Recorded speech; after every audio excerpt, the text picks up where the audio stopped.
அன்னைக்கு அதை போய் படத்தை போட்டு காமிச்சிருக்காரு கோவை தம்பி. புரட்சி தலைவர் அதை பார்த்துட்டு சுந்தரராஜனை தோட்டத்துக்கு வர சொல்லுறாரு டைரக்டர், அந்த படத்தை டைரக்டர். ஏன்னா பயணங்கள் முடிவுதில் பார்த்தாரு, பாராட்டினாரு. இந்த படத்தை பார்த்துட்டு என்னை தோட்டத்துக்கு வர சொன்னார்.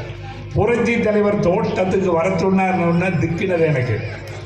ஏன்னா அவரை பார்க்கறதுக்கு ராமாபுரம் தோட்டத்துக்கு போனோம்னா 3 விஷயம் நடந்தே ஆகணும். ஒன்று சாப்பிட்டு வரணும், ரெண்டாவது இல்லைன்னா பணம் வாங்கிட்டு வரணும், இல்லைன்னா வாங்கிட்டு வரணும். அது பணமும் நமக்கு தேவையில்லை, பசியும் இல்லை, உதவியும் வாங்குறதா இருந்தால் இது என்ன அப்படின்னு யோசனை பண்ண. சரி குட்டே பட்டாலும் அவர் கையால் போதர் கையால் குட்டு போடுற மாதிரி நினச்சிட்டு அதுக்கப்புறம் நான் இங்கிருந்து அங்கே போகிறேன். ஆனால் ஒன்று, அடிக்கிற கை தான் அணைக்கும்னு சொல்லுவாங்க. அடித்து அணைச்ச ஒரே கை புரட்சி தலைவர் எம்ஜிஆருடைய கை மட்டும்தான், வேற யார் கையும் கிடையாது. அவர் அப்படி பார்த்து சிரிச்சாருன்னா அவன் அவ்வளோதான். ஒரு அடிக்கிறவன என்ன ரோட்டில் போகிறவன் அடிக்கிறாங்களா, தெருவில் போகிறவன் அடிக்கிறாங்களா? அப்படி கிடையாது. நமக்கு நம்பிக்கையான ஒருத்தன் நம்ம கட்சியில் இருக்கிறவன் அவன் அடிக்கிறான், அவன் ஏதோ தப்பு பண்ணிருக்கான்னு கூப்பிட்டு அவன் மேலே கை பட்டுருச்சுன்னா அடுத்தது அவன் எம்எல்ஏ தான், எம்பி தான், மினிஸ்டர் தான், பணம் தான். அப்படி அடிச்ச அணைக்கிற கை எம்ஜிஆர் கை. புரட்சி தலைவரை பார்த்து நம்ம கையெடுத்து கும்பிடணும்னா ஒரு கை கதவுல இருக்கு. இப்படி எடுத்து கையெடுத்து கும்பிட்றதுக்கு முன்னால நாட் ஒன்லி சுந்தரராஜன் மட்டுமல்ல, யார் அவர் வர சொன்னாலும் அவங்க போய் அப்படி கதவை திறந்த உடனே முதல் எந்திரிச்சு நின்று கையெடுத்து கும்பிட்ற ஆள் புரட்சி தலைவர் எம்ஜிஆர் மட்டும்தான்.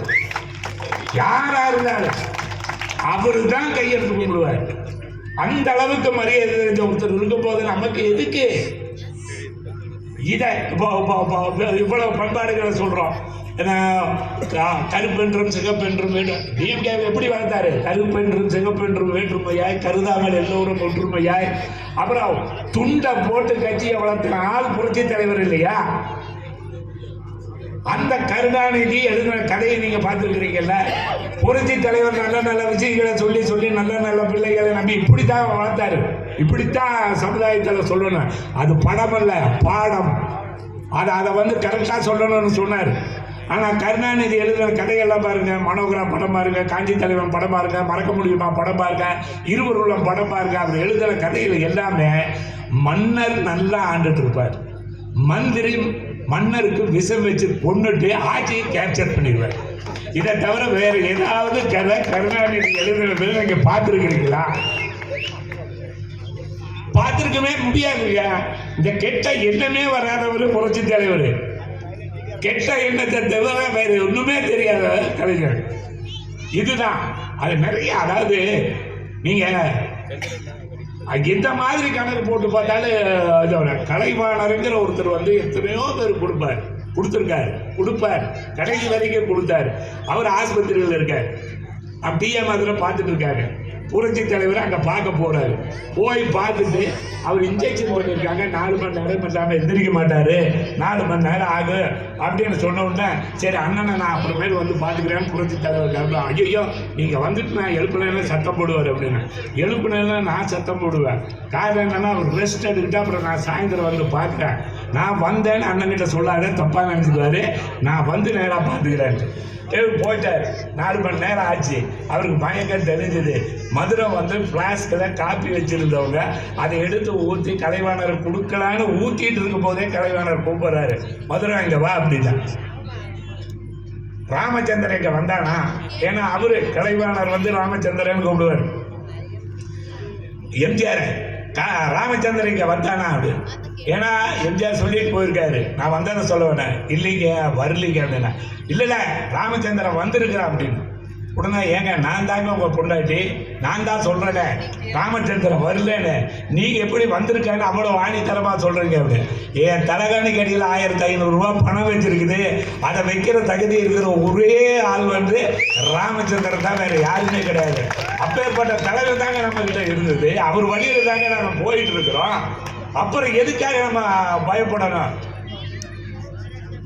ரில்லர் ரேஸ் மாதிரி புரட்சி தலைவர் புரட்சி தலைவர் கையில் அந்த குத்தி கொடுத்தார். அந்த புரட்சி தலைவர் இப்போ எடப்பாடியார்கிட்ட கொடுத்தாச்சு.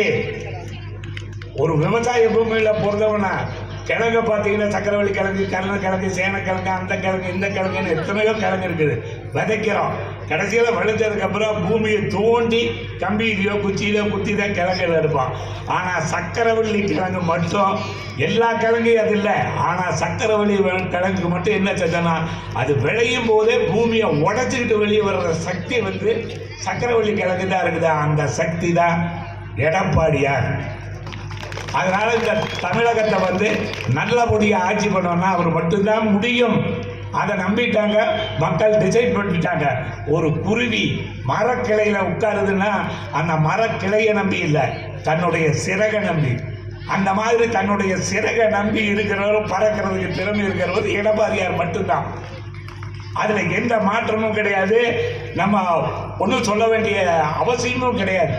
அதனால் வர்ற பாராளுமன்ற எலெக்ஷனில் வந்து நம்ம என்னென்ன பண்ணணுமோ இன்னும் நிறையா பேசணும்னு நினைக்கிறேன். ஏன்னா எம்ஜிஆரை பேசணும்னு நினைக்கும் போதெல்லாம் எனக்கு ஒரு சந்தோஷம். ஒரு ஷூட்டிங்கில் இருக்கிறோம், வர்றோம், பேசணும்னு நினைக்கிறோம். இத்தனை பேருக்கு முன்னால் நமக்கு தெரிஞ்ச விஷயத்தை நம்ம சொல்கிறோம் அப்படின்னா அந்த திட்டத்தை எம்ஜிஆர் கூட அப்படி அரங்கநாயகன் சொன்னார், இந்த மாதிரி 8வது வரைக்கும் யாரையும் பெயர் பண்ணக்கூடாதுன்னு.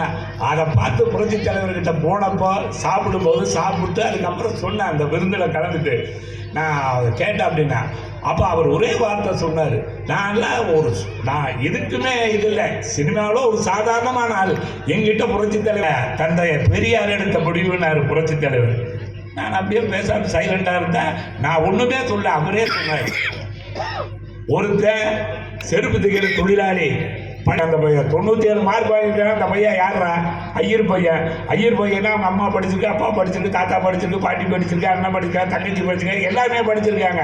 அவன் வாங்கி கொடுப்பான், அவன் மார்க் எடுக்கிறதுக்கு அவங்க சொல்லி தருவாங்க, இது பண்ணாங்க. ஆனால் இவங்க பரம்பரையிலேயே செருப்பு தைக்கிற தொழில் செய்கிற இவங்க பரம்பரையிலேயே இந்த பையன் தான் முதல்ல 53 மார்க் வாங்கி பாஸ் ஆகி வந்திருக்கிறான்.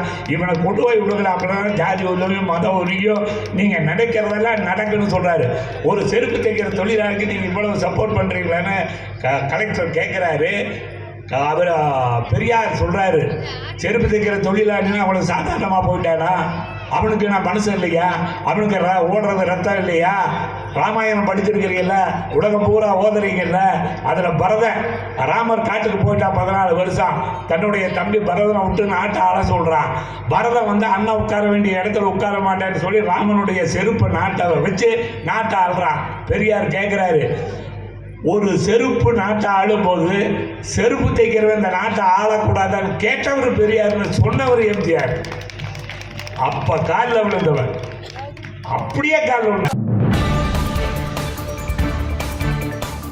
செய்திகளை உடனுக்குடன் தெரிந்து கொள்ள நமது அம்மா இணையதள தொலைக்காட்சியை சப்ஸ்கிரைப் செய்து அருகில் உள்ள பெல் ஐகானை